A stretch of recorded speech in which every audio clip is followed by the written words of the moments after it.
Welcome to Toyota Time with Timmy the Toolman and Sean, and we got our special guest Chris here. He came over to the Timmy the Toolman studios to help us out with a little problem I'm having on my supercharged 3.4 liter 5VZ-FE engine. The problem is the knock sensors, and I'm getting a P0325 engine trouble code. We just did a compression test and we confirmed that the compression is good in all cylinders. One of them is a little dicey, but it's still within spec, so we're good to go there. And before I threw this P0325 code, I got a general P0300 code that was resolved by replacing the spark plug. So anytime you're working with some kind of engine mishap, it's always good to do the basics. That's a good one. That's me too. filming it, that's fine. Now, anytime you get a generic engine misfire trouble code, you should probably just do the basics. Replace the spark plugs, replace the spark plug wires, maybe clean the mass airflow sensor, even cleaning the throttle body. These are some easy things to do that don't cost a lot so that you can roll those things out. We did just that, and now we're moving on to the actual trouble code that is now sitting on my dash, which is the P0325, like I mentioned earlier, and that points to the knock sensors. And while we're in there, we're also going to address the knock sensor wiring. So these components can be pretty pricey. These are not parts that you just want to throw at your rig and hope that it fixes the issue. So definitely consider the easier things to do first and get those out of the way. So when it comes to a supercharged engine like mine, these knock sensors or the knock sensor wiring harness is known to go bad pretty shortly after the supercharger's been installed because it produces additional heat, and that technically can fatigue these parts a little bit more prematurely. Now, I've been lucky. I've been supercharged for about 3 years now, and I haven't had any issues until now. Some people report that they have issues pretty soon after they install the supercharger. Now, the smart thing to do after you remove the supercharger and the intake manifold is to test continuity on your knock sensors to make sure that, hey, they're still good or they're still bad. And what you can do is test the continuity on the knock sensors to rule out which one's good, which one's bad. And you're supposedly not supposed to get any continuity. There's supposed to be no reading. But with the knock sensors, I understand it's a little bit more complicated than just testing continuity, and we're not going to get into that today. What we are going to get into is replacing both knock sensors and the knock sensor wiring harness. Now, one train of thought is while you're in there, you might as well just replace all of it. What you don't want to do is get in there, replace one bad knock sensor, and then find out later you actually have to go back in there and replace the other one as well. So I just bought both and the wiring harness, and through my research and talking to some other friends that are supercharged, this is what they end up doing to resolve their issue. And in some cases, they actually did have to do it twice. One of my friends used used knock sensors from a known good engine. They weren't actually good, so he had to go back in there and replace them with new OEM. And another acquaintance of mine actually replaced them with Napa parts or O'Reilly's or some kind of auto parts store. They weren't OEM. And he had to go back in and do the job twice. So we always recommend OEM. OEM is the way to go for sure. Now, what we recommend, like we've shown in other videos, especially our 3.4 liter engine swap on Ray's rig, is that you really want to replace the wiring. The knock sensor wiring is known to get brittle, and plus the additional heat from the supercharger, it's bound to be something that you want to replace. It's easy and cheap insurance, so definitely replace the wiring harness at the very least if you're only going to replace one of the sensors, but we're going to do both. With all that said, we're going to drain a little bit of the coolant out because we're going to be removing some of the coolant hoses and we don't want to spill all over the place. Then we're going to start to tear into this engine, take some things apart, and get to those knock sensors. So without further ado, let's get started. All right, before we get started, we're going to remove the negative terminal off the battery. We got a 10 mil here, we loosened it up. Just take that off. All right, so as you can see here, my engine has a supercharger on it. If you have the stock setup with plenums, then you can consult two of our other videos we already have. We have a injector replacement video and our very first video, of course, our valve cover gasket video. So first we're gonna remove this aftermarket intake, this air raid intake. Got some 5/16 bands here. You could use a flat blade screwdriver, but nobody likes to do that. So let's get some sockets on here and we'll take this off. We got a long reach Milwaukee ratchet. It's kind of overkill for this, but we're using it anyways.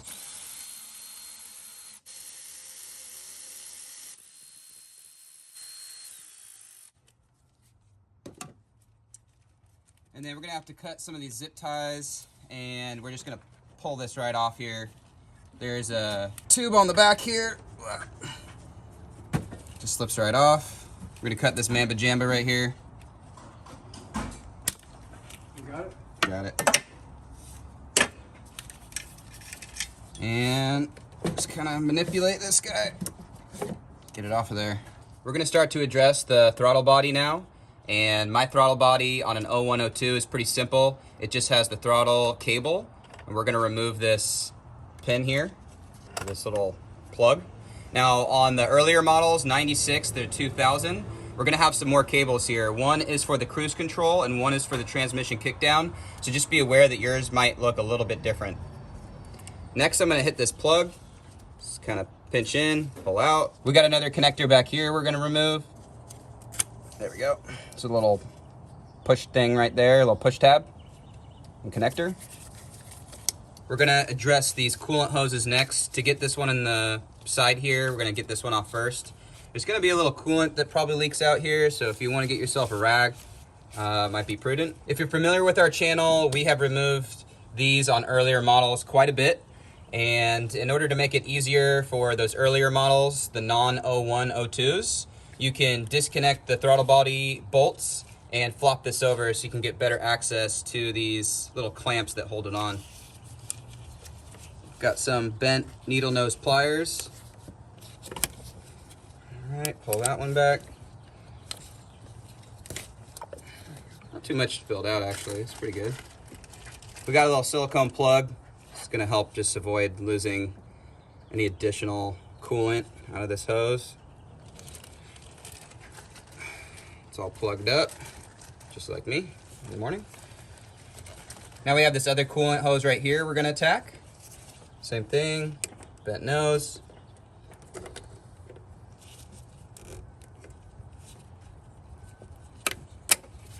Move it back, twist it. This one's pretty nice and loose actually, so I don't need any additional picks or anything. It's coming off real nice. Another silicone plug, plug it up. I have a Moroso catch can down here and we did some different routing. So I'm gonna remove the PCV hose. Get that on done. Tuck this out of the way here. And the last hose is the air assist hose. Super easy, you're just pushing that off. But if it wasn't giving you the easiest time, if it was giving you grief, you can get in there with a pick tool, try to pry around the edges here and it should come off. So like we mentioned, this is an 0102 throttle body. So the earlier model is gonna look a little bit different. You're gonna have an air hose down here and you're gonna have an electrical connector. And you're just gonna have to address your particular throttle body depending on the vehicle that you have. Again, we have plenty of videos to show you those different models. We also got an electrical connector on this side. Try not to get in the way of the camera, but it is what it is. So we're gonna disconnect that. Little push tab on top, pretty easy, not too bad. So I think we got everything disconnected from the throttle body. Now we can remove the throttle body with the 4 bolts here. The bottom 2 on my setup looks like they're 12 millimeters. Yeah. And then these top ones are some Allen heads. Try that as a 6. This is a 6. Yeah, it looks like we got a 6 Allen head. Your setup might be a little bit different, so you're just gonna have to see what you got here. Breaking for these top 6 millimeter Allens first.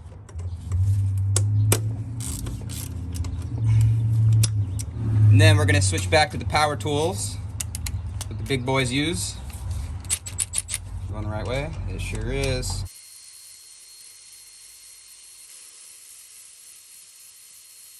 Moving on to a 12 millimeter for these bottom bolts.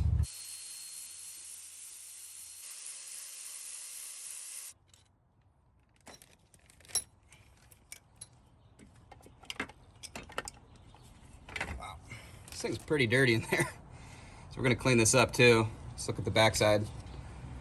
It's got a little bit of oil in there. Not too bad, but a little bit dirty. We're gonna clean this up while we have it off. All right, so in preparation of removing this supercharger, we gotta get some stuff out of the way. Throttle cable comes next.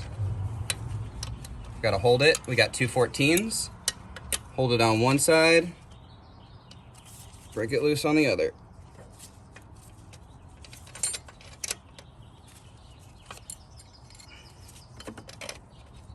Trying to stay out of the way of the camera here. Easier said than done. I'm kind of just holding one of the nuts so I can get it back in place. So this one didn't move, but I released this one right here. I'll just slip that out.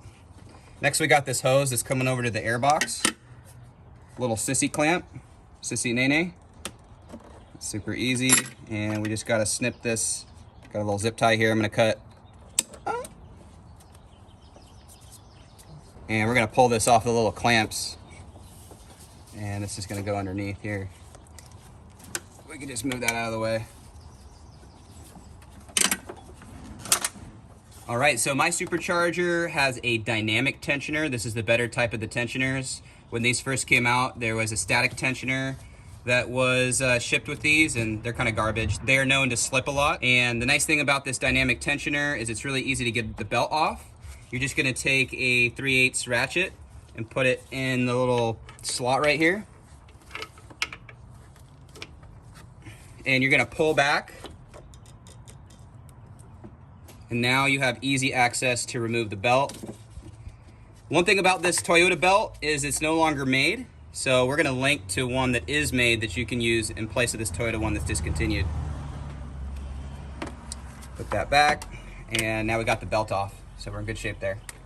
We're gonna work on the diagnostic port. It's got a little, I don't know, little clip that you can just slip it right off. So this little pull clip. And then we have a ground clamp. It looks like it could be a 10. Thanks, Tim. Tim coming in clutch with the 10. We've got a little 1/4-inch ratchet. Nothing crazy. This is not on there very tight, at least it shouldn't be. And I'm gonna put this bolt right back where it's supposed to live so I don't lose track of it. It's always good practice. While we're here too, I just wanna get this out of the way. It's supposed to hold this throttle cable, but I don't know, it's not bent right. It's just kind of, it's not really serving a real good purpose. But I'm gonna remove it. 10mm as well. Yeah, he's got his freaking FJ60. Is that the Lexus? Huh? Yeah. Yeah, come on. Put the little bolt back in there. We're gonna hit this air chamber stay out of the way. It's also a lift point for the engine, and there's 2 fasteners. This one's actually a standard on mine. I had to source some kind of bolt to put this together since when I bought the Supercharger, it wasn't a complete kit. So this is technically a 1/2 inch, but yours might be a metric. Probably like a 14, makes sense. Don't go too back because you're going to paint yourself into a corner. True. Get stuck back here if you go too far. So down here, we do have an actual 14. It's right where my finger is. So we're gonna release that. We got this little spacer on the back. This is not the spacer that comes with the kit, but yeah, this is kind of like the setup that I did for my little spacer. We got this at the hardware store and we chopped it to length, and yeah, so I didn't have the kit brand new. I got it used, so I had to piece some stuff together. So now we got that engine bracket out of the way, so we'll have freedom to just pull this out. We have 2 10mm bolts that hold on this fuel line bracket. You want to be really careful you don't drop anything into these spark plug tubes. We removed the spark plugs in order to do a compression test. So in theory, you would not have this open hole like we do. But if you do, be careful. Okay, so now that fuel line is loosey-goosey. We have one last vacuum hose for the fuel pressure regulator. If you've tuned into our Supercharger install video, this was another fitting that didn't actually come on my Supercharger, and it's national pipe thread. And yeah, so I'm gonna need that pick, I think, Tim. That thing's kind of being a little stubborn. Got some spark plug tube clamps. I just want to like break the, not break the fitting, but break the connection. There we go. We twisted it enough to break the connection. There we go. Easy peasy. Now we're going to remove the Supercharger. There is this long unicorn bolt, as they call it. This is a 10mm.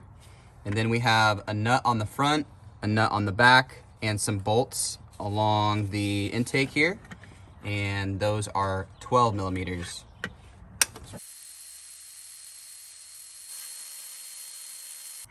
This is a little itty bitty bolt. One nut back here. Hard to get to. Ooh, let's not drop this little nut. For this bolt right here, it's kind of hard to get in there. and the body of the 1/4 inch gets in the way. So we got a little extension, and now we got it. We got him. They doubted us, but we got him. There's that bolt there. And the last one, the unicorn bolt, we got a 10. See, it's already starting to flop. Here, let me hold it right here. It's the longest bolt known to mankind right there. And now we are free. We got freedom. So, what we got on the back here? Anything? We have this 10mm bolt on the backside that holds the engine wiring harness to the backside of typically the plenum, but in this case it's the supercharger. So we're gonna get in there with a little shorty ratchet and free that one as well. Downey Thomas. Oh wait. Oh yeah. And so after discovering that last fastener on the back of the engine holding the wiring harness, we are good to go to lift this off. And let's see if my scrawny body can get this thing out here. There's no leverage. Anything else back there, Tim? Nope, that's it. Okay. Now that the super duper charger is out of the way, we're going to want to move this back so we can get to the fuel rails, and then of course to the intake manifold, and then of course to the knock sensors. So I got I got Tim's, not mine. He's the tool man. Compress, move it back, and let's see if this is gonna be, oh yeah, easy peasy. Enough. Just take that sucker off. Yeah, well, it's not really twisting like the other one is. Here, let me give you a pick tool. There you go, work it around the wall. We drained it pretty good. Okay.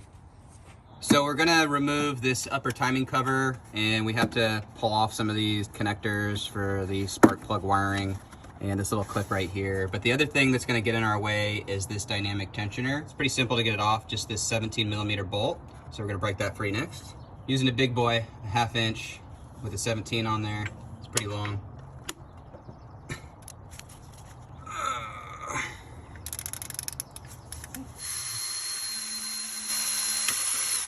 There it is. So with this timing cover, there's 10mm bolts everywhere that are pretty exposed. This one down here next to the dynamic tensioner bracket, you can see we got a little extension, a little 1/4 inch with the 10mm, and this is how we're gonna sneak in there. It's pretty close, but you can get it. You could also take off the bracket if you wanted. The dipstick's getting in my way from sneaking in there with this 10mm flex head ratcheting wrench. So pretty easy, just undo this right here. And I think we wanted to get this out of the way to put the dynamic tensioner back on, right? Yeah. Is that what we're doing? Your dipstick setup's gonna look a little bit different, unless again you're supercharged, because we have this little bracket that pushes it up out of the way. Yeah, now we got some freedom. That's better. I think I'm just gonna leave it there though. So back in the hole it goes. See if I can sneak in there now. We have it loose enough to where we're just gonna grab it with our hands. Chris has more experience with his fingers than I do, so he's going for it. And then we'll take care of the rest.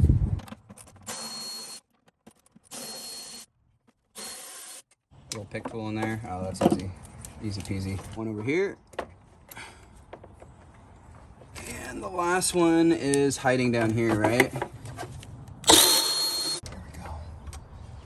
Got it? Yeah. Magnet man. We got all the bolts out. Go ahead, TM. Yeah. All right, there it is. This is the connector for the cam position sensor. It clips in right there, and sometimes you just have to get it from the back. Once you get this loose a little bit, we were able to sneak it out without removing the timing cover. We moved the spark plug wires out of the way, just kind of on this side of the engine, the passenger side. Now we have the knock sensor wiring harness and the coolant temperature sensor harness connector. I have this little spudger just to kind of like push the tab in a little bit, and then I can kind of wiggle this off of there. See how this one does. This connector is kind of on the inside here. Push it in a little bit. Yeah, that one was super easy too. My connectors are cooperating with us. It's a good thing. Next, we're working on the fuel injector connectors. There's 6. Ugh. Yeah, luckily all my connectors are fairly easy to remove. Well, I spoke too soon, didn't I? There we go. There we are. You can see our handiwork from our valve cover gasket last time, huh, Tim? Yeah. What's this tape? That's HVAC tape. HVAC tape, because this plastic wiring loom protector thing is just brittle as all heck, and it just falls apart in a million pieces. Oh, all right, last one. Oh, my little fingies. All right, we've got those undone. Before we remove these bolts that hold the fuel rail to the top of the intake, we're gonna remove these 17 millimeter banjo bolts. There's 2 on the front and 1 on the back side here. You wanna keep these affixed because it will hold it in place so you actually have some leverage to break these free. Okay, we're gonna lose some fuel here.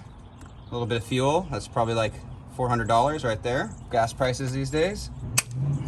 Sheesh, kind of tight. That's what she said.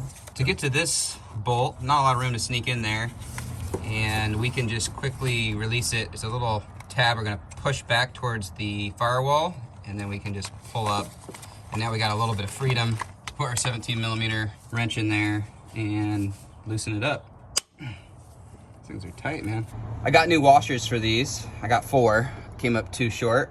It's usually par for the course for me, but there's washers on either side of these fuel rail fittings and 1 on either side of this back one as well. So do yourself a favor and get new ones. If you reuse them, well, you're taking a gamble, so just keep that in mind. And you want to be careful not to drop anything in the engine here, and these little washers can definitely fall in there. So I'm gonna try to hold it with 2 hands. So, a second here. We could have taped this off. We're actually going to take this off in a second. Got a little gasket we could take off, and then we could tape this up. That would probably be smart, just to make sure you don't drop anything in there. But we're almost ready to pull this whole thing off here in just a second. So we're going to hit up these 12 millimeter bolts that hold on the fuel rail next.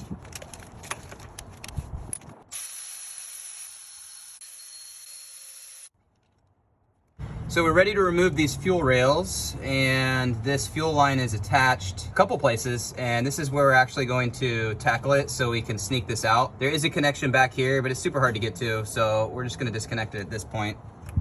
Bent nose, needle nose pliers, push back the clamp. That's pretty locked on there. You need a little pick tool. There we go. Thanks to Tim, we got that disconnected, and now we get to pull this up carefully, overcoming the O-rings on the injectors. Lost a little more fuel. All right. All right, pull this one out. There's our injector. And next we'll go on this side, overcoming those O-rings. So 1 injector stayed to that fuel rail, 1 spacer fell. Take them off so they don't drop in anywhere. Yeah, little spacers. Oh, that's a good O-ring right there. There's an injector. So we have a lot of fasteners that hold on this intake manifold to the top of the engine. We got 4 nuts, 2 in the front, 2 in the back, and then a series of long bolts throughout this whole situation here. So our plan of attack is to break them all free, starting in the middle and working our way out, and not just loosening 1 bolt at a time all the way. We're gonna slowly, gradually work them out, the same way we're gonna slowly, gradually torque them to spec as we put them back in. All these fasteners on top are a 12 millimeter.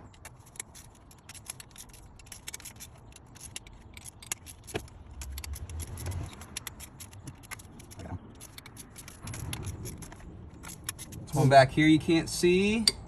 Tim is pulling the wiring harness out of the way, so I got some room to play around back there.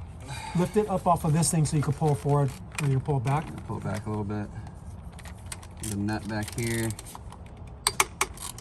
Last one is right here. And that, okay, we got them all loose. We gotta get this strap out of the way.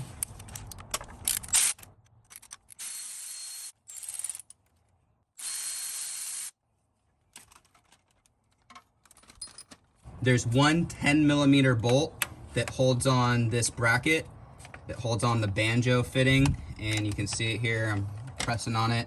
It goes on this tube around here. So the coolant temperature gauge sensor has this little pin, and this plug on top just pulls right off. It's kind of holding the wiring harness in the way of removing some stuff. So you just pull straight up and it pops right off. We're gonna pull this air assist hose out of the way so we can free kind of this bracketry that's holding on the fuel line. Now we can sneak this out. This is the high pressure connection for the fuel rail that connects on the back of the fuel rail on the passenger side. These bolts are different lengths, so as we're removing them, we're gonna put them in this piece of cardboard just so we know where they go back and we don't get confused.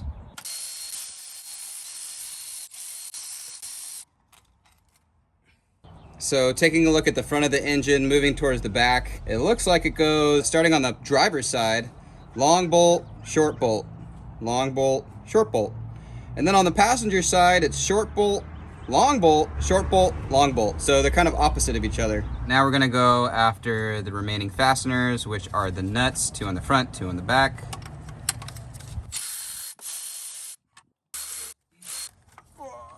And that last one, so be very careful when you're removing these nuts. They have a built-in washer, but then there's also a washer right here.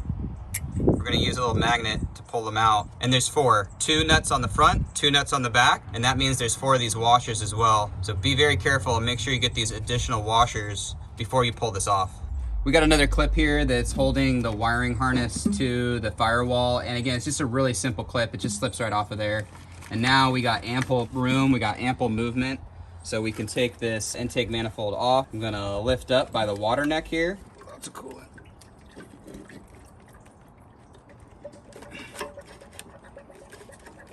So we neglected to get this off. We gotta do that next. Let's disconnect it here.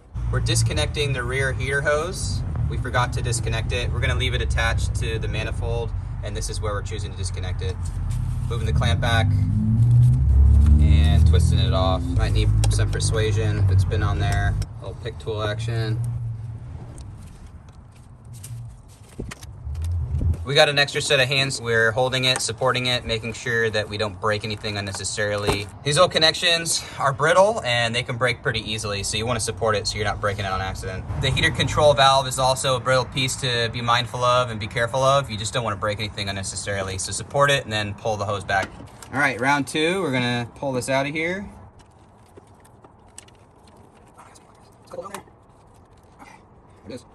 There was some loose debris in this area, so we shot backed it out, tried to clean up some of the coolant because it had coolant in there and we couldn't get it all out when it was draining. So now we're gonna remove these intake manifold gaskets, and they have the stud we need to overcome.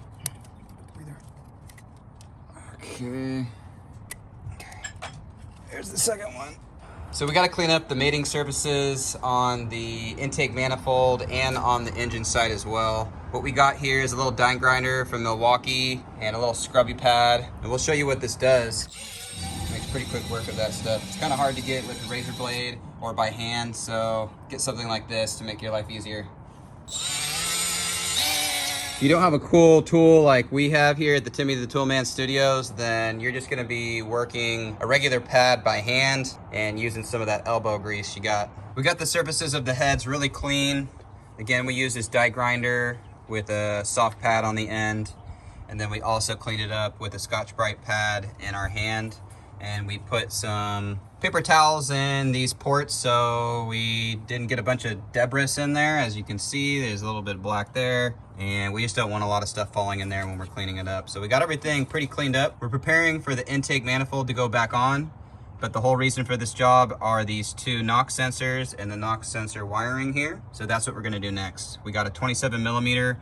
We're gonna disconnect the electrical connectors and we're gonna unscrew these NOx sensors. So right away, this little plastic thing already broke off this part of the wiring here. And I'm gonna go after this connector. And just a second ago, I was trying to get on it and the little push tab just sounded and it felt like it just snapped immediately. And there's that one. So this, oh yeah, see, look at that, just broke right off, that little piece. And the second one here, yep, that one broke too. So definitely get yourself a new wiring harness. This thing has just gotten so brittle. So we have the NOx sensor wiring harness disconnected. We got this big old flex head ratcheting 27 mil. I'm trying to sneak it in here. And it actually goes on there pretty good. Okay, not too bad. There we go. Twist this thing out. So there's one. I believe this to be OEM, and we're replacing with OEM. Okay, the next one. This one here. Yeah, not too much force actually. It's pretty easy. Okay, I'll test this one out. And there's the second one. Referring to the factory service manual, there's a simple continuity test you can do to test the knock sensor. We did this and we got a result that technically says that the knock sensor is still good, and we did that with the wiring too, and we got continuity on the wiring. So from the research that I've done, it's not necessarily a foolproof thing if this knock sensor checks out okay. So again, we're already in there, we're gonna replace it, but that's what the code points to, so that's why we're digging into it. So comparing the parts, like you should, we noticed the one we took out is not denso. It's a little bit taller on this like sleeve part where you tighten it down. And then on this side, one's capped off and the new one that we got has a hole in it. So we're noticing some differences here. So we got the new knock sensors screwed back in, hand tight. And the torque spec for these is 29 foot-pounds, but we're not gonna be able to get in there with the torque wrench. So we're just going back in with our big Mamba Jamba 27. And I kind of have a general feel idea of how much force it took to remove them. So I'm gonna try to get them kind of loosely back to how I remember taking them out, just making sure that they're tight before we wrap it all up.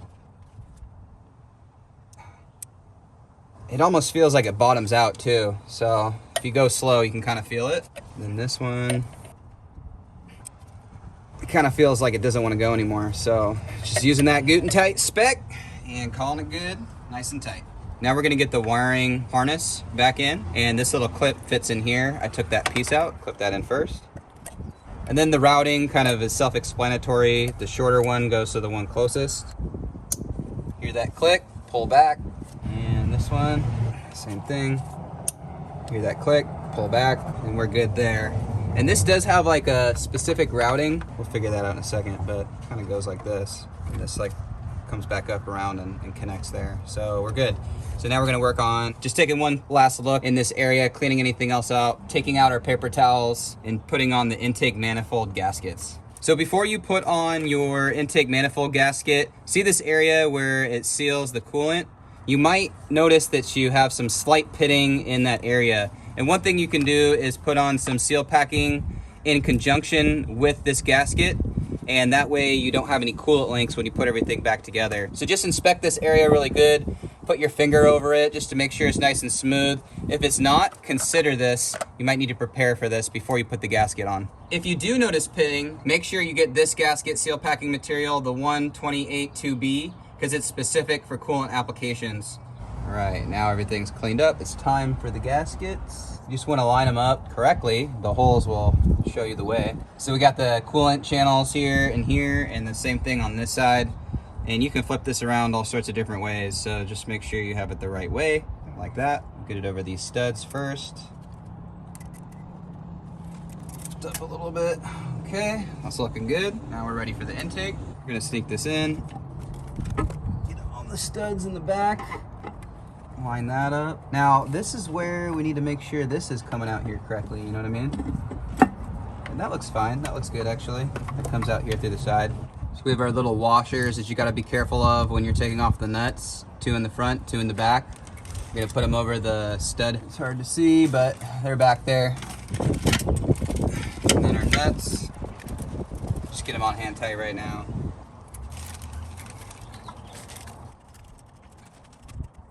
Okay, so we got those. Next, we're gonna get our different size bolts in using our little cardboard template. Again, we had on the driver's side, long, short, and on the passenger side, the opposite. Short, long, and we're just gonna get these screwed in, so we'll come back when we're done. We got the manifold stay back on with the 2 bolts. We got everything touched down by hand, and now we're gonna torque everything to spec with this inch-pound torque wrench. The spec is 13 foot-pounds for all of these fasteners, or 156 inch-pounds. Just like we took them off, we're gonna tighten them in a crossing pattern, starting in the middle and working our way out. touching everything down a little bit and then going back around and getting everything to hit the torque spec. All right, we gotta sneak the fuel rail back around the backside. It goes under the air assist tube. So we got that roughly in place. Air assist hose needs to get pushed back onto the nipple right here. There it goes. While we're here, I will put this little bracket back in place with this little shorty 10. So that little bolt right there, just to get this nice and snug. All right, that's a little snuggie. While we're here, I'm gonna get this heater hose connected back up, get this clamp back on. We're gonna slip on the electrical connector back onto the post. This is the coolant temperature sensor. Okay, I heard it click, so we're good. We have this little air assist hose that we took off to make our lives easier that connects to the throttle body. And as you see here, I have a little check valve for the supercharger. So we're gonna put that back on the nipple.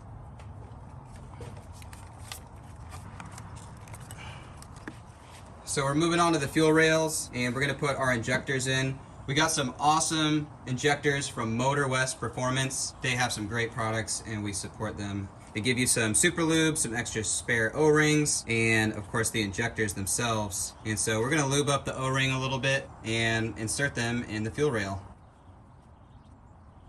Now this bolts up to the middle of the engine and the injector connector is gonna face the other direction. Give it a little wiggle, that feels good.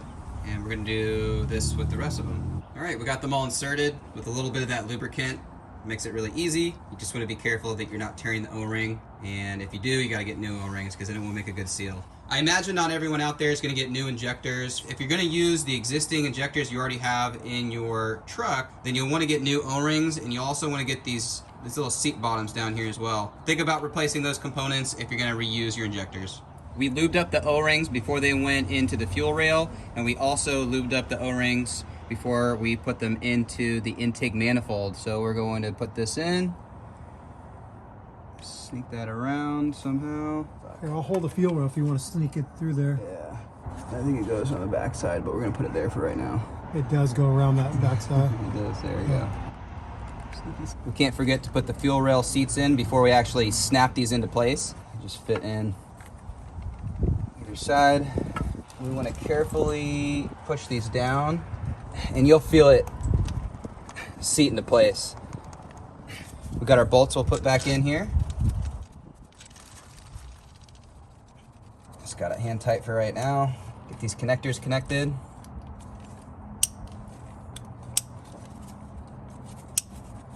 Hear that click. We'll prepare these little seats for the next fuel rail.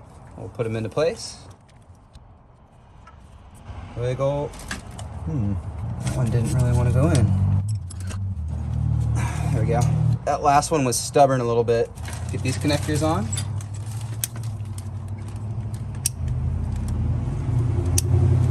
Put these long bolts back in here. I'm getting these two bolts hand tight. You want a little bit of wiggle room so you can tie these two together. So just be aware of that. Don't just crank down on these because you'll want a little wiggle room. We shouldn't have gotten this 10mm bolt tight on the backside because we have no room to wiggle to actually screw it into place. But now we do. Probably loosen these up too because we really don't want to struggle too much threading this in. And if you can see here, I don't know if the video picks it up, but we got new washers on each side. Now that we got this side threaded in, we're gonna tighten up this 10mm that I had to loosen up to get some wiggle room. Okay, nice and tight. Put the fuel rail back on. We had to get it out of the way to get to that 10mm back there. We got new washers on the inside and on the outside. Put these back in. See, there's that wiggle room we needed. Tightened by hand. Now we can probably lock these bolts back into place. These bolts that hold the fuel rails to the top of the intake is 10 foot-pounds or 120 inch-pounds. The last one back here. All right, those are good. Now we gotta tighten these up. We have a crow's foot for the final torquing of these fuel rail bolts. Just make sure you got it at a right angle when you're torquing with a crow's foot. If you don't have it at a right angle, you're not gonna get an accurate torque measurement. These fuel rail bolts are 25 foot-pounds. We have our coolant temp sensor connector. Plug it right back in where it's supposed to go, over here. Hear it click, that's a good sign. And we have our new knock sensor wiring harness we're gonna connect. Heard that click, that's good.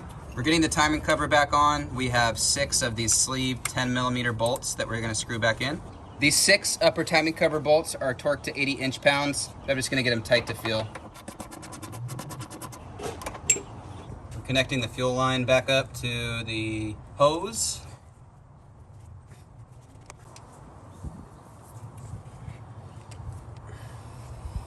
We're gonna put our upper coolant hose back on. All right. Trying to put this back on. Should have ate my Wheaties. Okay, there it is. Now we're gonna get the bolts and the nuts back on. We got a little 10 milli. I'm gonna get this wiring harness secured to the back of the supercharger. We have this barb fitting back here, so this hose is hanging out, waiting for us to reconnect it. Okay, and then for the bolts, I'm gonna start with the long unicorn middle bolt and just get that kind of touched down by hand. And then we have 2 bolts and 2 nuts. 2 nuts go on the back and the front, and the 2 bolts go on this side. We'll show you in a second. So this kind of needs to be held up a little bit like this. This is how it's supposed to be, but it kind of wants to like flop down a little bit. Before we put this back on, we replaced the plenum gasket. It's actually in okay shape, but we're in here, so it doesn't hurt to replace it. So this long bolt on top, the bolt's right here, and then the nuts are torqued to 13 foot-pounds. So we're gonna get these hand tight, touch down, and then we're going to torque them to spec. We got the throttle body bolts put in hand tight, and now we're gonna torque them to 13 foot-pounds or 156 inch-pounds. And while we're over here, we're gonna get our coolant lines back into place. I'm gonna start with this bottom one, remove the silicone plug, slip it onto the barb. Same one with this one. We'll get the clamps into place. Okay, that one's good. Okay, that's good. Got this air tube we're gonna put back on. Just slip that on. Some electrical connectors. We'll connect these back up. I'm gonna start with the bottom one first. I think this goes under here. All right, we heard it click. Same thing up here. We're gonna get this connector connected. And we have our PCV valve tube as well. Again, this is going to my Moroso catch can. And this is an aftermarket tube, so our hose slips on pretty easily for us. Now we gotta get the throttle cable back on. And we got a lot of slack, but just pull this up a little bit, get this fitting in there and release it. And now we need to tighten these 2 nuts against each other. So I'm gonna get this one in by hand because this is the one we loosened. Trying to keep it in the same position. And then I'm gonna hold it with one, and tighten it with the other. All right, it's nice and tight. We got the dynamic tensioner back in with the long 17mm bolt. Now we're gonna torque it to spec. It's 40 foot-pounds. And then we'll route the belt correctly and get the dipstick connected back on. Yep. I already got it to 40 foot-pounds. In order to get this belt routed, we gotta pull back, get it around, let it rest back on there. There we go. Now we gotta tighten these up. We're gonna put our fuel line bracket back on. We have 2 10mm bolts that hold on this fuel line bracket. We're gonna put our air chamber stay back on, and there's 2 fasteners, like a 14, makes sense. We got this hose that's gonna connect back up to the air raid intake tube. Squeegee it on there. There we go. We're gonna tighten down these hose clamps, get this connected. All right, put that in there and connect this back up to the air box. Get our little sissy nene clamp back on there. And I'm gonna come back in here with some zip ties and just kind of secure that in place. And then after we get these tightened down, the last thing we need to do is fill our radiator back up with some coolant since we let some drain out. And we also spilled some. And then we should be ready to turn this thing over after we connect the negative battery terminal. And we hope it starts. And we hope that we alleviated our check engine light code. We're gonna give it the first start. Go ahead, Tim.